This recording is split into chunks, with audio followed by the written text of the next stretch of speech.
মৃত্যু নিশ্চিত, এতে কোনো সন্দেহ নেই। মানুষ মরণশীল, অথচ বেশিরভাগ মানুষ এ বিষয়ে উদাসীন। মানুষের জন্ম কবে হবে তা আন্দাজ করা গেলেও মৃত্যু কখন হবে, কোন মুহূর্তে হবে কেউ বলতে পারে না। আল্লাহ তাআলা বলেন, প্রত্যেক প্রাণীকেই মৃত্যুর স্বাদ গ্রহণ করতে হবে এবং তোমরা নিজ কর্মের প্রতিফল সম্পূর্ণভাবেই কিয়ামতের দিন পাবে। আল্লাহ তাআলাই জীবন দান করে এবং মৃত্যু ঘটান। দুনিয়ার টাকা পয়সা, ধন সম্পদ, পরিবার পরিজন, বন্ধু বান্ধব সবাইকে ছেড়ে একদিন পাড়ি জমাতে হবে ওপারে, যেখানে বন্ধু হবে না কেউ, আবার শত্রুও হবে না কেউ। মৃত্যু থেকে কেউ পালাতে পারবে না।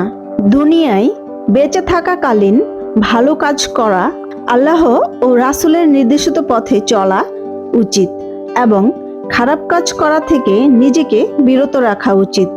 কারণ মৃত্যুর পর এই ভালো কাজের ফলস্বরূপ আল্লাহ জান্নাত দান করবেন, আবার খারাপ কাজের জন্য জাহান্নামে পাঠাবেন।